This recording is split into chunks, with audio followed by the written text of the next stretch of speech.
uFadil Adams uma ethula ubufakazi bakhe ePhalamende uthi phansi komnyango we-ofisi lakhe ePhalamende wathola nje kunamaphepha engawazi ukuthi avelaphi. Uma ethe wabheka lamaphepha aveza i-corruption eyenzeka lapha kwi-crime intelligence nokuthengwa kwama-buildings.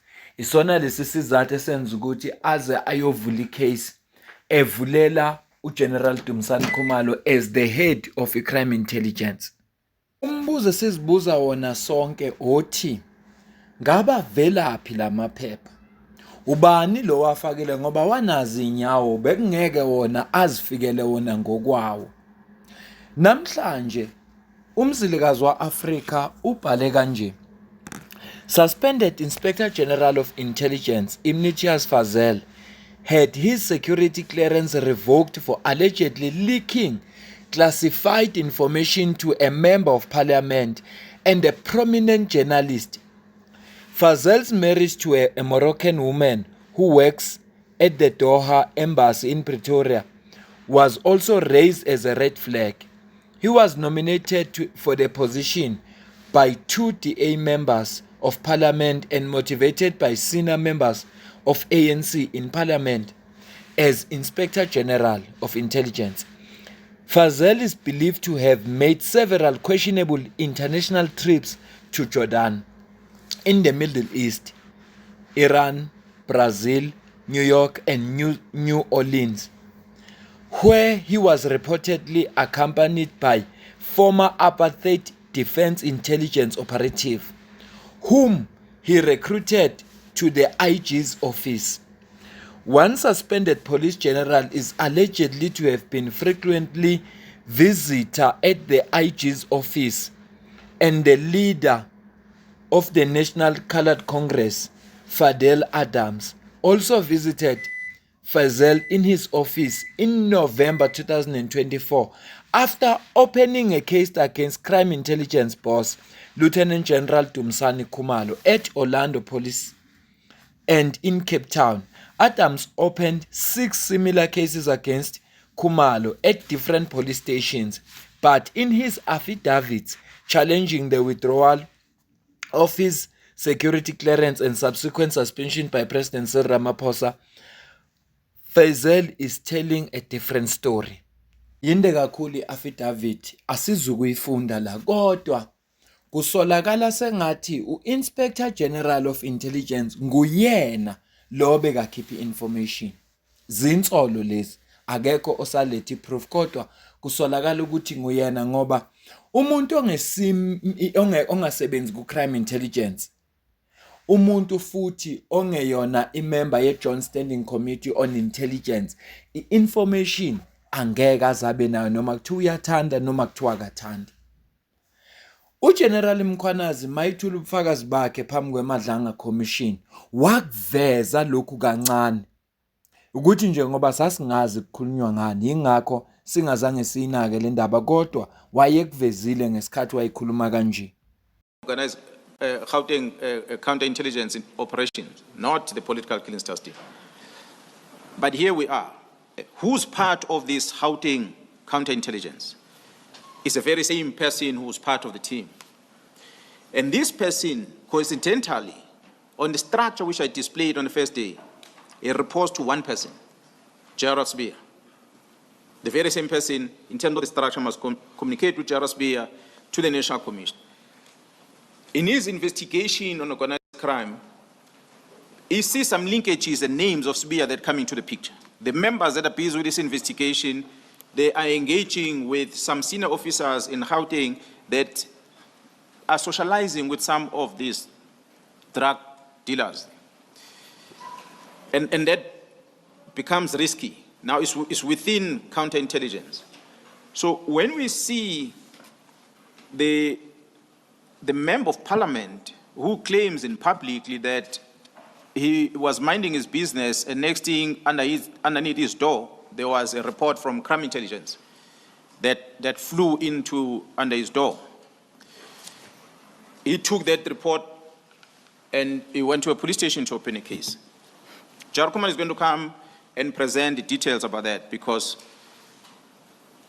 there is already an evidence of a communication between a member of parliament and members of crime intelligence, specific Gerald Khan, and the Inspector General of Intelligence, who is the anchor in all this. Uthi General Mkhwanazi evidence iveza ukuthi kunobudlelwano obukhona phakathi ka Major General Khan kanye no Inspector General of Intelligence no Fidel Adams.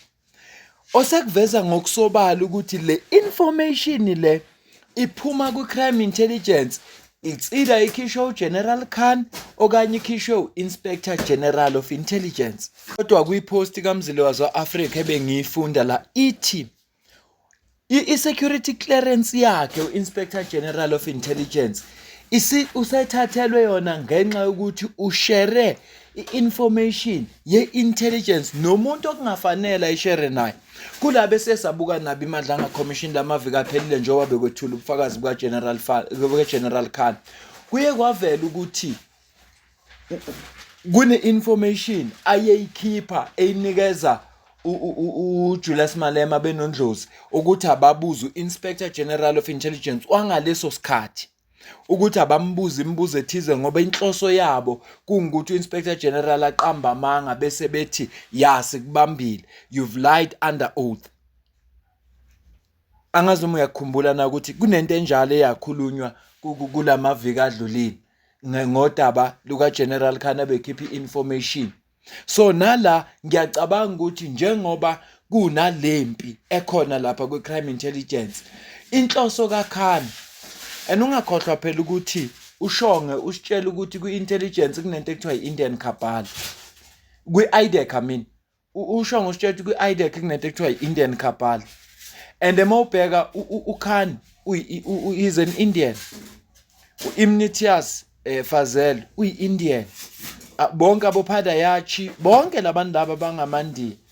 So noma kuthiwa uShongwe awufuni kumkholwa kodwa ngendlela okwenzeka ngayo kugcina sekuthi mkholo uShongwe. So i-information ephuma ku-intelligence inikezwe ama-members of parliament. Umkhwanazi wathi kwesinye isikhathi ama-members of parliament they are used ukuze laba be-intelligence bekwazi ukulwa izimpi zabo ngala ama-member lawe elokuzana ama-members of parliament. So if the ad hoc committee were to really look at how to protect the information leakages within, and if it does detect it, like Mr. Adams, who then has, and Ms. Kola Barnard, who then are in position of such sensitive information, they negligently take it out there, they should go to Portsmouth and sit there for a while so that they learn something. It cannot just happen because they are executive, they are in parliamentarians, and must be easy like that. If that happens, next time they won't take that information from there. Honorable Chair and honorable members of crime intelligence get arrested. The person who communicates out in the social media is an ex-police officer. The lady, your enemy, I forgot the name. She likes to say she's my enemy, but you can say the name. Patricia Mashale. Patricia Mashale. Patricia Mashale sends a WhatsApp to Mr. Adams and says, we did it. They communicate like that. We did it. They were in a mission to see to if these members of crime intelligence are gone. They communicate, they say, we did it. I know I was disappointed with Patricia when I saw that message, and I said, but this is a regarded person as a whistleblower in the country. So what is this now? Is this a whistleblowing? You cannot be a whistleblower if we are damaging an institution. We must go and talk out about something if you have failed through the structures to get matters addressed, then you can take it out and be a whistleblower. But you have a platform to address things. Why do you take it out whistleblower? So when the letter of disbandment of the task team was released, she's one of the people that circulated it on the 2nd of January. How did she get hold of it? Those are the questions that one is asking. So that you can see that within crime intelligence, they're not only dealing with parliamentarians or the journalists, they are dealing with anyone else that can spread the news, fake news. So those are the things that might need to be looked at going forward. To ensure that we have a clean system in the organization, it's one thing to vet people coming in, and I said yesterday, I said I had an opportunity to be briefed about the system that SIU is using to try and maintain integrity within their space, that we must perhaps, I challenge maybe the portfolio committee to sit down with SIU and get to hear what is it that they do, how they do it, and build from there. Maybe there can be a better institution somewhere that can do better things. The bottom line is, Honorable Chair and members, it cannot be about you come in, you take an oath, and you are forgotten after that. You take an oath today, you walk out the door, you accept bribery, and you just continue doing wrong things, and nobody bothers. There has to be this constant assessment done throughout, so that you are evaluated whether you're still fit for a job or not. You cannot just leave a person forever to be there, not knowing that it's compromised already. So there must be that continuous, but it requires a policy. It requires, because it becomes an employment condition of police officers. So the legislation must talk to it, and the policy that comes from the minister must talk to it, so that the national commissioner can employ that when he employs these people to their service. Kusho ukuthi ama members we crime intelligence uma elwa wodwa asebenzisa abantu abathize abanikeza information ngabantu abathize. Khumbula phela ukuthi leya environment yabo vele environment eyimfihlo, ziningi izinto ezingamanyala nezizimfihlo ezenzeka lapha ya. Yingakho ke ubekwazi ukukhipha imfihlo zomuntu othize ngoba kuliwa naye. Angibambe le video, ngicela ukuza uphalo kwakho la comment section ngizwe ukuthi wena ubona kanjani. Kodwa ngale kwalokho mina nawe sidibane kwivideo elandelayo. Yo Nkosi yami, isilungu siyabaleka. Ngiyabonga kakhulu.